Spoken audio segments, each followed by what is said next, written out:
Hi everyone, welcome back. Thanks for joining us today. We got a brand new story to share with you, so let's begin. My name is Charles. When someone you love turns around and throws everything you've built together in your face, you're left with two options. Either you break down, or you stand up and do something about it. When my girlfriend, Allison, texted me that she found someone else and wanted nothing more to do with me, I made a move she never saw coming. And before the week was over, it was her lawyer calling me. I had met Allison through a female friend I trusted at a point in my life when things finally started making sense. I had been working at the firm for 3 years. I showed up, I did my work, and I made sure people could rely on me. Over time, that effort began to pay off. The higher-ups noticed. I got called in one afternoon by the senior partner, and after a very short but serious conversation, I walked out with a promotion letter in hand. Now, it wasn't some overnight miracle. I earned it every late night, every weekend spent reviewing contracts instead of relaxing. But still, it felt good. The promotion came with better pay, a monthly allowance, and even a company-issued SUV. It was sleek enough that when I parked it in front of my old apartment, it looked out of place. That's when I realized it was time to move. My life was moving forward, and I wanted everything around me to reflect that. I found a better place in a quieter neighborhood. I told this female friend I was open to meeting someone. A week or two later, she said, I might know someone. She's a bit of a quiet type, but I think you two would get along. That's how I linked with Allison. From the moment we met, I felt something different. She was sweet, ambitious, and emotionally supportive in those early days. I'll be honest, part of why I gave her the benefit of the doubt early on was because of the friend who introduced us. I trusted her judgment. I believed that she wouldn't link me up with someone who wasn't solid. So I assumed Allison came pre-vetted. Months later, when our relationship started getting serious, Allison began going through some tough times financially. She'd say she was short on groceries that week or that she needed to sort out some minor bills. I didn't think much of it. I helped. It wasn't a burden, and I was happy to be able to make things easier for her. She told me one night while we were talking over dinner that she was getting tired of the corporate grind. Said the 9 to 5 world wasn't for her anymore. That she wanted something different. Something on her own terms. She had this dream of running an online store, selling fashion items, accessories, and lifestyle products. I nodded, encouraged her a bit, and asked her what the plan was. How she'd structure the store, how she'd market it. Just trying to understand her vision. But it wasn't until maybe a week or two later that I found out she had already quit her job. She hadn't mentioned a word of it to me beforehand. I remember her finally telling me, and I paused and looked at her, then asking, "Wait, what preparations did you make before quitting?" She told me she had saved up a little money. I asked how much. When she said the figure, I felt my heart sink. That money wouldn't have lasted her more than a month. Maybe 2 if she really stretched it. No steady source of income while she built the shop from the ground up. I pressed her gently, asking if she considered the time it usually takes for a business to break even, let alone make a profit. She brushed it off, told me not to worry, said she had a solid plan, and she was confident things would start moving in a few weeks. She sounded so sure of herself that, for a second, I actually doubted my doubts.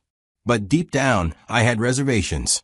I've seen what failed businesses do to people. How quickly dreams can become debt. But I didn't push. I figured she'd prove me wrong. Well, she didn't. The online store flopped almost immediately. Sales weren't coming in. The products weren't moving. The money she thought would last stretched thinner by the week. Before long, her rent was overdue. Then one day, she called me crying because her car had been repossessed. I could see the fear and embarrassment in her eyes. She was clearly overwhelmed and spiraling. I wasn't going to stand there and watch someone I loved fall apart. So I told her to move in with me.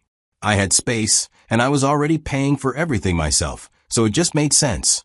I also handed her the keys to my old car. It was still running fine, and since I was using the company's SUV, I didn't really need it. Not long after she moved in, I started receiving strange calls. At first, I ignored the numbers because they looked like spam. But one day, I picked up, and on the other end was someone saying, Your girlfriend owes us money. If she doesn't pay soon, we'll be taking legal action. I was blindsided. I had no idea who they were or how they even got my number. And more importantly, I had no idea Allison was in debt. She hadn't mentioned it. Not even a hint. I told them I'd look into it and ended the call. Then I tried calling her right away. No answer. I left a voice note needing answers. Hours later, she texted back. Said she was sorry. Admitted the debt was real. Blamed it on the business failure. Said she was trying to handle it on her own. Then she sent me a voice note begging me to help her pay it off. She promised to pay me back when she figured things out. I'll be honest with you, I wasn't happy because of the secrecy. I would have understood if she'd come to me early. But to let it get to the point where strangers were calling me at work, threatening legal action, that rubbed me the wrong way. Still, I paid the debt. Eventually, she asked for a loan to restart the business. She came to me with a plan this time, told me what she'd learned from a first attempt, what she'd do differently, how she'd build slow and steady. I listened, and I gave her the money. She started using my old laptop. I didn't think twice about it. She needed it for work, and I wasn't using it. Over time, my apartment slowly turned into our place in her eyes. But in reality, I was the one handling every bill. She said she was focusing on rebuilding her brand and needed time to reinvest profits. I agreed. I was patient. I believed in her. After months of trial and error, things began to pick up. Her site started getting real traffic. Orders were coming in. People were tagging her business online. For the first time, it felt like her dream might finally have legs. I was genuinely happy for her. I'd always planned to marry her. That wasn't new, but I held off for a reason. Now that her business could pay its own bills and she no longer had to ask me for every little thing, I felt it was the right time. I didn't tell her, of course. Quietly, I reached out to her sister and told her what I was planning. I asked for her help in choosing a setting that felt like Allison, something that would catch her off guard in the best way. Meanwhile, I ordered a custom ring. It took a decent chunk out of my savings, but I didn't care. I was fully invested. But before all my plans could materialize, one night everything changed. We were both tired on that day. It had been a long day. I had just returned from work, and she had spent most of her time packing up orders. Neither of us felt like cooking, so I offered to order food. She usually handled that because she already had a DoorDash account set up, while I never bothered. I picked up her phone like I had done many times before. But while I was looking for the app, something caught my eye. There was Tinder, a dating app, sitting there in the app drawer. My first thought was more confusion than anything else. I opened it and scrolled through dozens of messages. Men are flirting with her. Some of them were telling her how beautiful she was. Some are asking to meet up. Some say things I won't repeat. And worst of all, she was replying. Although there was nothing too deep, it wasn't innocent either. She was on there regularly. I called her name, Allison. She came into the living room, drying her hands with a kitchen towel. I just asked, "What is this?" I held out the phone, open to the app. She glanced at it, then shrugged and said, "Oh, that? It's nothing. I don't meet anyone. I just like the attention sometimes." I couldn't make sense of what she was saying. I looked through the messages again, and no, it didn't seem like she had met up with anyone yet. But that wasn't the point. The point was, what if I hadn't found out? What if it went further next week? Or the week after that? What kind of person downloads a dating app for attention while living with the man planning to marry her? That night, I found the dating app on Allison's phone, and something inside me changed. It was a quiet kind of disappointment that crept in and made me question everything. We had a routine. No matter how long the day had been, I always kissed her goodnight. Always held her close before we drifted off. But that night, I couldn't bring myself to do it. I just lay there feeling hurt. I didn't even know how to pretend anymore. The next few days felt like walking through a minefield. Allison started acting differently, like she was looking for reasons to fight. She'd snap about what time I got home, question why I hadn't taken out the trash yet, or complain that I didn't notice the groceries she bought. It wasn't like these things had never happened before, but now, they came with this edge I hadn't seen in her before. I started to wonder if she was trying to make me out to be the bad guy, just to make herself feel better about what she'd done. Maybe if I looked like the problem, she could sleep better at night.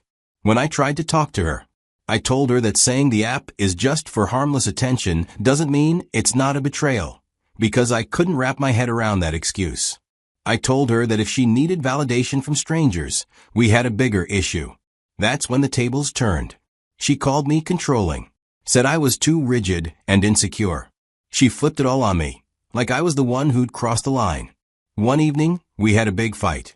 It started like the others, but when the exchange of words got heated, she grabbed her purse, her keys, and walked out. I sat on the couch for a while, thinking she'd cool off and come back like she usually did. But the hours dragged on, and the silence stretched longer. Around midnight, I sent her a simple text. "Where are you?" I got no reply. I stayed up, checking my phone every few minutes, trying not to jump to conclusions. The next morning, my phone buzzed. It was a message from her. It read, "I found someone else. I want nothing more to do with you. Don't call or text me again." My stomach dropped as I read. At first, I felt this wave of rage. Was she cheating on me all this time? Was this guy around when I was clearing her debts and putting her back on her feet? Or was this just her way of twisting the knife? I felt every emotion at once. But I didn't let it control me. Instead of blowing up her phone or demanding answers, I typed 3 words, "As you wish." And that was it. I didn't have the energy to argue with someone who had already moved on in her heart.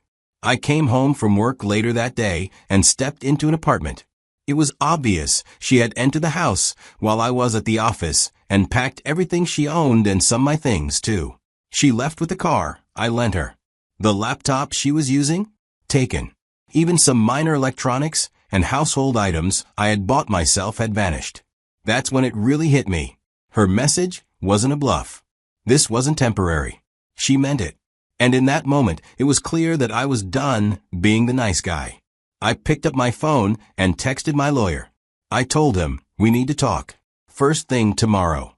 Because if she wanted to end things like this, she was going to learn that I wasn't someone you could just walk over and forget. Not without consequences. The following morning, I walked into my lawyer's office. I sat across from him and told him about things my girlfriend had taken, the car, the laptop I let her use, and the debt trail tied to my pockets. I told him plainly, I want to recover everything. I worked hard for everything I gave her. And if she thinks she can leave like that and keep it all, she has another thing coming. He listened, took notes, and without needing much prompting, began drafting a formal letter. It demanded the immediate return of the car and laptop and repayment of the outstanding debts. It clearly stated that if she refused to comply, we would pursue legal action. I reviewed it, signed off, and then nothing. She didn't respond, not even a reply to acknowledge that she received it. Days passed. My lawyer followed up once. Still no answer. She was either ignoring it because she thought I wouldn't follow through, or because she believed I had no backbone. That's when we filed a formal complaint with the court.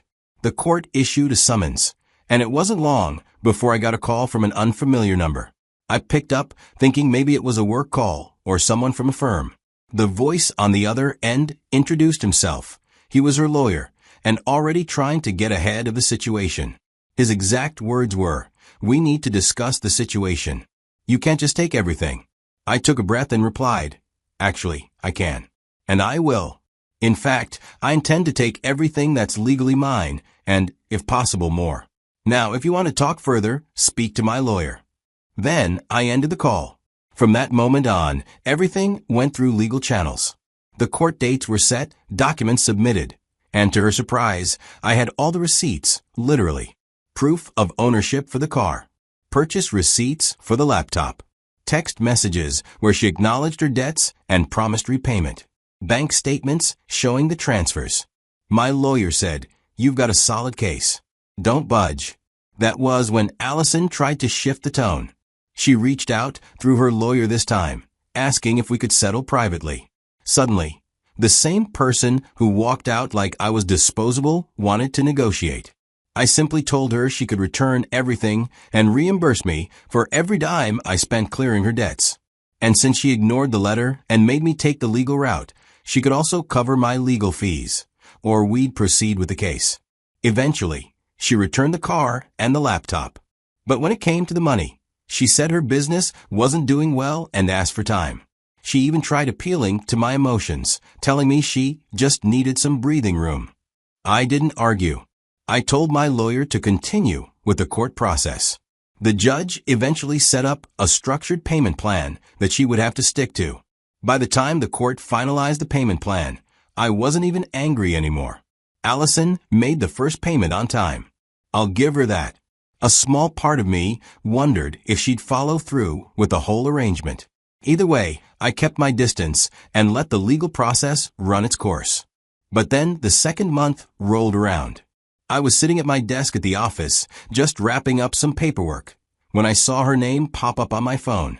I paused for a second, thinking what it could be. When I opened the message, it was a voice note. I played it, and she was trying to sound warm again. She said she was sorry, said she regretted how she ended things, and that maybe we didn't have to be enemies. Can we at least be friends? She asked, saying the whole legal stuff made her feel cold and distant, like we were strangers now. I listened quietly. It was surreal hearing her try to pretend like the damage she did was just a bad breakup. I didn't respond with anger. I just texted back, please just focus on paying what you owe. No explanations needed. When I needed those explanations, you stayed silent. She didn't stop. Over the next few days, I got more messages. She started bringing up old memories. She was trying to pull me back emotionally, as if reminding me of the good times would erase how she left me. But I was tired. Tired of being used. Tired of being someone's emotional safety net when things didn't work out with their plan B. I didn't even have the energy to argue anymore. I just wanted this chapter of my life closed. So I typed one final message. All future communication should go through my lawyer. That's where this ends. And I meant it. Now I'm focused on moving forward, because I finally understand that protecting your peace sometimes means letting people deal with the consequences of their own decisions. I was a supportive partner once. But now, I'm a man who knows what he deserves, and what he no longer owes anyone.